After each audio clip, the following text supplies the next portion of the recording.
नमस्कार मंडळी.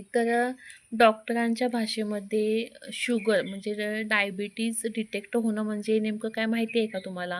म्हणजे शुगर आपल्याला दाखवणं म्हणजेच काय आहे नेमकं?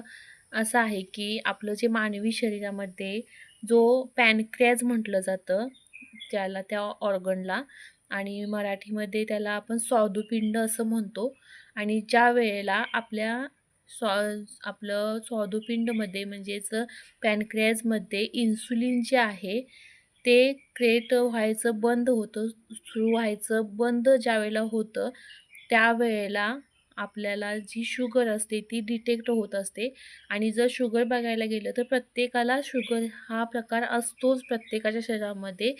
फक्त ज्यावेळेला आपलं शरीर आपलं जे इन्सुलिन आहे ते तयार करायचं ज्यावेळेला बंद करून देतो, त्यावेळेला आपला जो स्वादुपिंड असतो, जो पॅनक्रियाज असतं ते एका प्रकारे निद्रा अवस्थेमध्ये जातं असं म्हणायला काही हरकत नाही. म्हणजे तिथं इन्सुलिन तयार करायचं जे काम आहे ते तो बंद करतो आणि त्याच्यामुळे मग आपल्याला जी शुगर आहे म्हणजे डायबिटीज जे आहे ते डिटेक्ट होतं.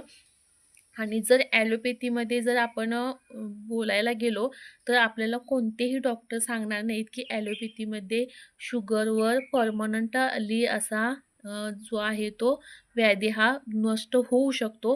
कारण एकदा का शुगरची जी गोळी आहे ती सुरू झाली एखाद्या व्यक्तीला, मग ती 25 एमजीवरून 50 वरून 150, 150वरून 250 असं ते जे हे आहे ते वाढत जातं. त्याचं पण कमी होत नाही आणि हळू मग इन्सुलिनसुद्धा आपल्याला घ्यावं लागतं शरीरामध्ये.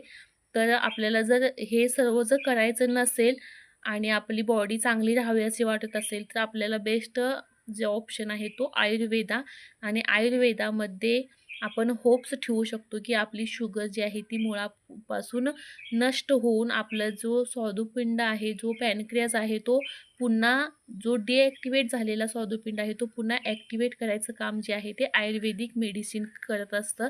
तर माझी जर माहिती युजफुल वाटत असेल, तर नक्की कमेंट करा एखादी आणि सबस्क्राईब केलं नसेल चॅनेलला, तर सबस्क्राईबसुद्धा करायला विसरू नका. पुन्हा भेटूयात.